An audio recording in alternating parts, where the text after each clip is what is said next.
رازق حقیقی تو صرف اللہ ہے۔ اب اس عقیدے کی وضاحت بہت ضروری ہے، میں چاہتا ہوں اس پر کچھ کلام فرمائیے گا۔ بسم اللہ الرحمن الرحیم، صلی اللہ علیہ وعلی آلہ واصحابہ وبارک وسلم۔ جی قبلہ رئیس، بڑا ہی اہم ٹاپک ہے اور بڑا ہی اہم کوسچن ہے۔ یاد رکھیں کہ اللہ تعالیٰ کی بارگاہ میں کسی کا وسیلہ پیش کر کے رزق طلب کیا جانا بالکل ٹھیک ہے، لیکن رزق جو ہے وہ طلب کیا جائے گا اللہ تعالیٰ کی ذات سے۔ بے شک ہم اس کے پیاروں کا، اس کے محبوبوں کا ہم وسیلہ پیش کر سکتے ہیں، لیکن رزق حقیقی یعنی حقیقی طور پر عطا فرمانے والا رازق وہی ہے۔ بے شک بے شک۔ اچھا، اس کے علاوہ کسی نے دعویٰ بھی نہیں کیا نا، کر بھی نہیں مسئلہ یہ ہے، نہ کوئی کر سکتا ہے، نہ کسی نے کیا ہے اور نہ کرے گا۔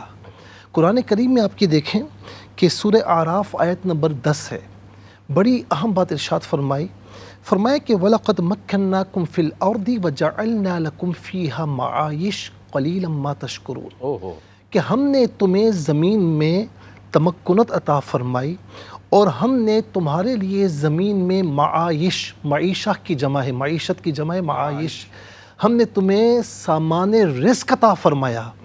اب تمہاری مرضی ہے کہ تم شکر کرو اور تمہاری مرضی ہے کہ تم ناشکری کرو۔ قلیلا ما تشکرون، بہت کم لوگ ایسے ہیں کہ جو شکر ادا کرتے ہیں۔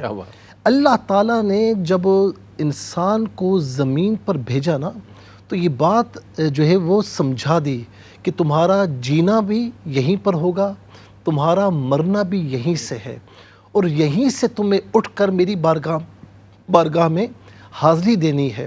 اب آپ دیکھیں کہ عام طور پر جب ہم مردے کو دفناتے ہیں نا، تو ایک آواز آتی ہے کہ جی اب مٹی ڈالنے کا مرحلہ ہے، تو کہتے ہیں مٹی ڈالتے رہیے اور یہ آیت کریمہ پڑھتے رہیے۔ وہ آیت کون سی ہے؟ وہ سورہ طٰہٰ آیت نمبر 55 ہے، منہا خلقناکم وفیہا نعیدکم ومنہا نخرجکم تارۃ اخری، کہ اسی مٹی سے تمہیں پیدا کیا گیا، اللہ اکبر، وفیہا نعیدکم، اسی مٹی میں تمہیں لوٹ کر جانا ہے، ومنہا نخرجکم تارۃ اخری، جب تمہیں اٹھایا جائے گا تو اسی مٹی سے اٹھایا جائے گا۔ اچھا، پھر اس کے ساتھ ساتھ ہم یہ دیکھتے ہیں کہ یہ اللہ تبارک و تعالیٰ کی تخلیق کا کرشمہ ہے، اور یوں سمجھ لیں کہ اس کا ناقابل فراموش احسان ہے کہ اس نے ہر چیز کو ایک متعینہ شکل و صورت میں اور ایک مقدار میں تخلیق فرمایا ہے۔ اچھا، جن سے انسانی کے اعتبار سے آپ دیکھ لیں، یعنی انسانوں کو بھی اعتدال کے ساتھ پیدا فرمایا۔ ایسا نہیں کہ مرد ہی مرد ہیں اور عورتیں نہیں ہیں، اور ایسا نہیں کہ مؤنث ہی مؤنث ہے، مذکر نہ ہو۔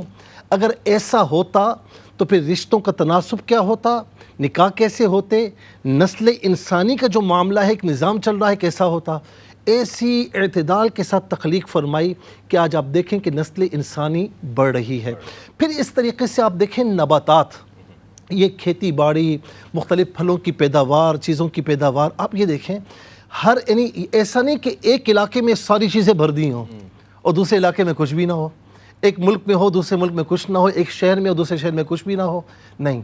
ایک طریقے سے اگر ایک جگہ پر کسی جنس کو زیادہ مقدار میں پیدا فرمایا تو دوسری جگہ پر دوسری جنس کو زیادہ مقدار میں پیدا فرمایا۔ اسی طریقے سے کہیں پر دریا زیادہ ہیں، کہیں پر کم ہے تو دوسری چیزیں زیادہ ہیں۔ اللہ تبارک و تعالیٰ نے تناسب اس طرح رکھا ہے کہ لوگوں کی ایک دوسرے کے ساتھ ضروریات کا معاملہ برقرار رہے، کہ مجھے ضرورت ہے تو میں آپ سے یہ چیز لے لوں، آپ کو ان سے ضرورت ہے آپ یہ چیز لے لیں۔ اسی طریقے سے کاروباری انسانی چلتا ہے، کاروباری دنیا چلتا ہے۔ اللہ تبارک و تعالیٰ نے ایک دوسرے کے ساتھ پھر کیا کیا کہ آپ دیکھیں کہ اچھے رویہ، اخلاق حسنہ، یہ تمام چیزیں کیوں ہیں کہ ضروریات کا معاملہ پڑے گا، ایک دوسرے کی ضرورت محسوس ہوگی تو اچھے طریقے سے تم ان ضروریات کا پورا کرنا۔ اور پھر میں آخر میں ایک بات یہ بھی عرض کروں گا کہ اللہ تبارک و تعالیٰ نے ساتھ میں یہ بھی فرما دیا، وَمَا مِن دَابَّةٍ فِي الْأَرْضِ إِلَّا عَلَى اللَّهِ رِزْقُهَا وَيَعْلَمُ مُسْتَقَرَّهَا وَمُسْتَوْدَعَهَا۔ فرمایا کہ زمین میں چلنے والے جو بھی چلنے والے ہیں نا، فرمایا کہ ان کا رزق اللہ کے ذمہ کرم پر ہے، اللہ کے ذمہ کرم پر ہے۔ میں یہ بات عرض کروں گا یہاں پر کہ انسان کو تو اختیار دیا ہے کہ وہ کماتا ہے، چاہے وہ رزق حلال کمائے اللہ کی عطا سے یا رزق حرام کی طرف جب چلا جائے شیطانی راستے پر، لیکن جو مخلوقات بالکل بے بس ہیں، اللہ تبارک و تعالیٰ صرف انسان کو نہیں ساری مخلوقات کو رزق عطا فرماتا ہے۔ کیا بات ہے، مفتی صاحب نے بڑی پیاری بات ارشاد فرمائی ابتدا میں۔